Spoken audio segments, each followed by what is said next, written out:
violadores, ni los que son terroristas o que fueron condenados por terrorismo. Pero ¿qué estrategia habría que hacer?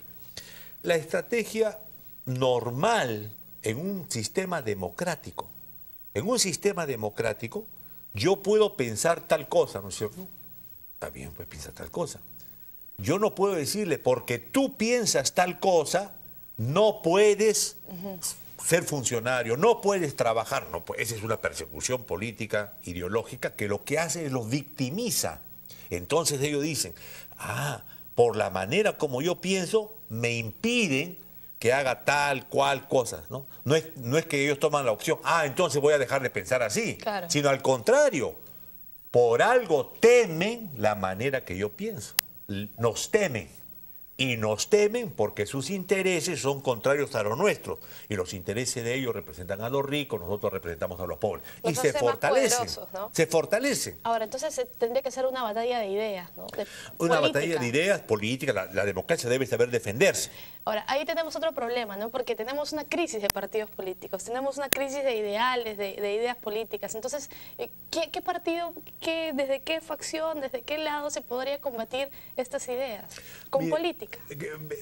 Yo recuerdo hace 3 años que fuimos a un debate contra el Movadef, un señor Fajardo, que era un señor Crespo, a la Universidad de San Marcos. ¿Ya? Fuimos 3 que estábamos en la campaña de Ollanta.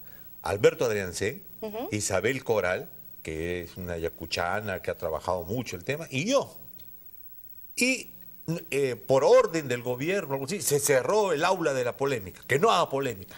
Y dentro del mismo proyecto nacionalista, Ollantaytambo consideraba de que era un error porque era darle audiencia. O sea, y que eso se iba a resolver con la DIRCOTE. O sea, no se entiende de que detrás de estas personas hay ideas que motivan que su voluntad haga lo que están haciendo. No es que están haciendo porque alguien le está poniendo una pistola en la cabeza. Ellos creen en eso. Pero lógicamente, exacto, ¿cómo no ganan sueldos, están en huelga indefinida, están en huelga de hambre? ¿Por qué lo están haciendo? Pueden estar equivocados, pero eso es lo que creen.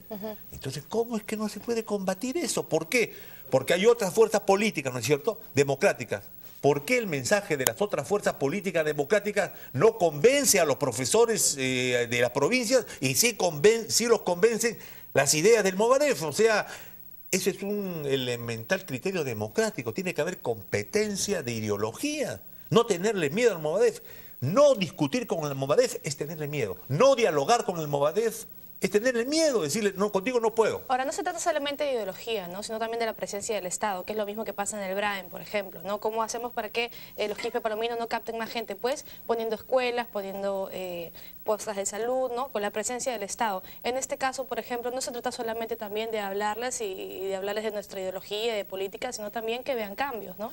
No, y no solamente que vean cambios, sino que si verdaderamente existe marginación de las mayorías en esa zona porque el Estado existe pero es muy pobre o hay mucha discriminación, también los demócratas tenemos que criticar al Estado de que por qué no existe allí un Estado para todos, ¿no es cierto? O sea, no dejarle las banderas del cambio al Movadef, Dios mío, eso es una locura. Palabras y obras. Ahora, hay un proyecto, quería preguntarle, este proyecto que va a cambiar la carrera pública magisterial. Sin embargo, ellos tampoco quieren escuchar. Pero claro, porque el Movadef lo que quiere es confrontar. ¿Confrontar para qué? Para ganar adeptos de la confrontación, ¿no es cierto? En cambio, en el diálogo no vale la confrontación solamente, sino vale el argumento y el convencimiento. ¿Cómo acercarse a dialogar con ellos? Siempre. ¿Por qué? Yo me siento con uno del Movadef y le digo, a ver, ¿qué cosa es lo que tú quieres? Yo quiero la libertad de Abimael Guzmán y de todos los que participaron en el conflicto armado interno. Ya, tú quieres la libertad también de Martín Rivas y del Grupo Colina. A ver, dilo públicamente, pues. Que vengan los deudos de los estudiantes de la Cantuta. A ver, dígale, convénzanos. Usted quiere la libertad de Abimael Guzmán. ¿Quién mandó matar a los 69 campesinos de Lucanamarja? Abimael Guzmán, tu comité central, explica eso a la opinión pública. Claro, debatir con argumentos. Pero lógicamente, entonces, no correrle al diálogo. ¿Sabes por qué? Porque hay una ley en política. Siempre la fuerza poderosa acepta el diálogo. porque la fuerza es poderosa, no porque tiene fusiles, armas, sino porque además tiene argumentos. Ojo que este reclamo a la libertad de Ismael Guzmán es de esta cúpula, pues, ¿no? Del Movadef. Pero lógicamente. Pero estamos hablando también de los profesores adscritos al CONARE, cuyo reclamo no va por ahí, sino por el tema de los sueldos, de los aumentos salariales. No, y hay razón. Tienen razón de que se va a producir un aumento importante en el caso de los profesores. Pero he visto que los carteles que levantan son: no queremos nada, no queremos la ley consensuada, no queremos nada, ¿no es cierto? Claro, a eso voy. ¿Cómo negociar con ellos si no quieren nada? Es que, ¿sabes qué? Así es la negociación. Te pongo un ejemplo. O sea, hay que ser pacientes. No. Cuanto más oposición hay, más cerca está la negociación. ¿Ah, sí? Esa es una ley de la política, todo el mundo sabe. En la guerra, antes que tu mamá hubiera nacido, en 1968, los vietnamitas, el Vietcong, que estaba en guerra con los norteamericanos, ¿qué cosa iba a decir? ¿Cómo voy a negociar con los americanos? ¿No es cierto? Estos son imperialistas, matan a los niños, nos queman en Napal. Y terminaron en una mesa de negociaciones en París, que se demoraron 3 meses en definir la forma de la mesa para saber quién se sentaba en qué lado. Pero eso avanzó y terminó facilitando la paz. Así es siempre. Lo que usted me está diciendo, señor Tapia, es que el diálogo está cerca.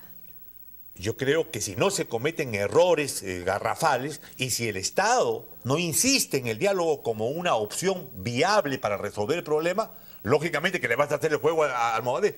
¿Quién no quiere el diálogo?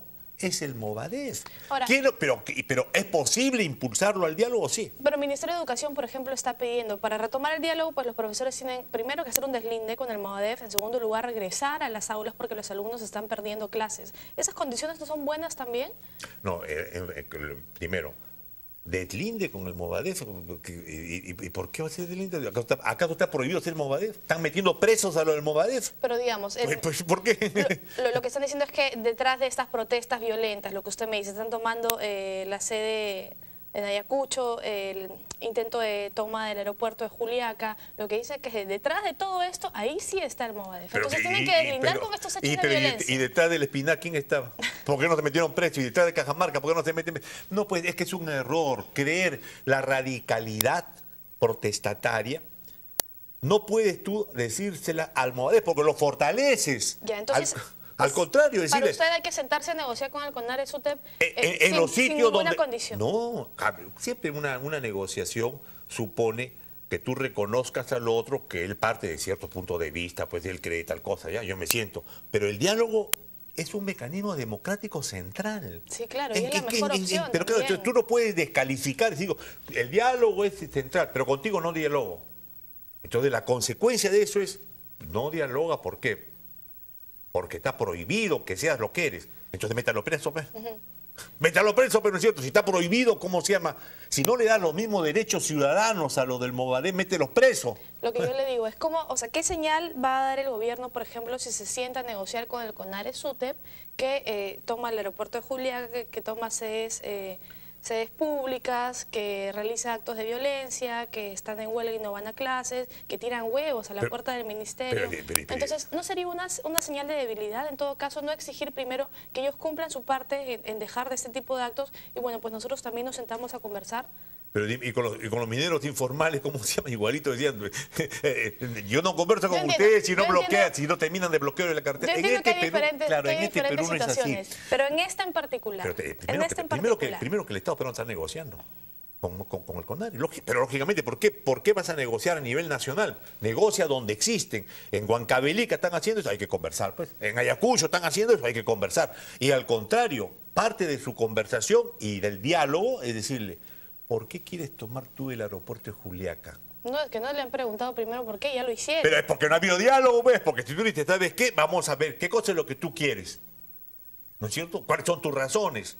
Siempre la radicalidad sin razones es derrotada por el convencimiento. Y en última instancia no te preocupes tanto tú del dirigente del Movadef y el representante del Estado que dialogan, sino los cientos de miles del CONARE que están viendo eso. Porque lo que se trata es convencer no al Movadef. lo que se trata es convencer la A todos los audiencia del maestros, Movadef. claro. Porque si tú no dialogas, el único que tiene audiencia es Movadef con el CONARE, ¿no es cierto? Con los miles de profesores. Lo que tenemos que hacer es meternos a esa audiencia y disputarle el convencimiento. Disputarle. Y decirle, ¿por qué se oponen a la nueva carrera magisterial? ¿Por qué? ¿Por qué? ¿Por qué? Que digan, explica por Sí, qué. todavía no la conocen. Pero no, Todavía no se conoce. ustedes están pidiendo aumento de sueldo, va a haber aumento de sueldo, pues. Si no la conocen, ¿cuáles son tus argumentos, no es cierto? Entonces, a la radicalidad sin fundamentos, tú tienes que abrirle espacio del diálogo para lograr convencer a su audiencia, no a ellos. ¿Esto para ustedes es lo que está pasando en Cajamarca? ¿La falta de diálogo también? Pero en Cajamarca es una torpeza lo que ha hecho pues el gobierno cuando dice continúa, ¿cómo se llama? El estado de emergencia. Entonces era obvio que el radical dice, ya no hay diálogo. Pero, por ejemplo, en este caso también, ¿cómo sentarse a dialogar cuando los dirigentes de Cajamarca están cerrados al diálogo? Pero, perdóname, pero es lo mismo. Pero claro, siempre tienen que estar cerrados al diálogo. La victoria es que dialoguen. Entonces, ¿Cómo hacer? ¿Cómo ablandar el corazón, el pensamiento de los dirigentes de Cajamarca para que se sienten a dialogar? No, es que no es un problema personal. El padre Bambarén, que es mi amigo y todo, dice, no, lo que pasa es soberbio, es malo. No es un problema moral, es un problema de orientación política. Los señores que están luchando en Cajamarca contra Conga, ¿no es cierto? Hay un sector muy intransigente, ¿no es cierto? No quiero diálogo, no quiero nada, yo quiero solo, ya. Lo importante no es tanto convencerlo a él. Lo importante es convencer a los que están detrás de él, ¿no es cierto? ¿Y cómo lo convenzo? Lo convenzo diciendo, lo meto preso, peor, porque lo más es un mártir, ¿no es cierto? Entonces, ¿cómo lo convenzo? Digo, miren amigos, vamos a discutir quién tiene razón, con argumentos, con documentos. Nosotros queremos una salida negociada. Hoy día acabo de escuchar a un congresista del Fujimorismo de Cajamarca que dice, tiene que haber diálogo y debe de suspender las acciones de Yanacocha. ¿No es cierto? Lo que ha dicho el presidente de la NIUMO, que es la principal accionista de Yanacocha, ¿qué cosa ha dicho? Solamente Conga puede ir si hay el apoyo del gobierno regional. Entonces, no dialogo. Sí, claro, hay un problema de comunicación. Es una locura, tenemos que dialogar. Bueno, señor Tapia, nos ha ganado el tiempo. Lo cierto es que en palabras suena muy bonito y suena muy... trae buenos augurios, pues, ¿no? Parecen las cosas positivas a futuro, pero en los hechos es bastante difícil, pues, ¿no? Estar tocando la puerta, tocando la puerta, lo que nos corresponde a nosotros, pidiendo, ¿no? Por lo menos creo que hay que ser consecuentes y decirlos en palabras. ¿No es cierto? ¿Qué cosas podemos hacer? Nuestra responsabilidad como analista político es decir las cosas como pensamos y criticar las cosas que a nuestro entender están mal, ¿no? Perfecto, muchísimas gracias. Ojalá pueda estar interesante la conversación, pueda conversar con usted otra vez. A usted, gracias por la invitación.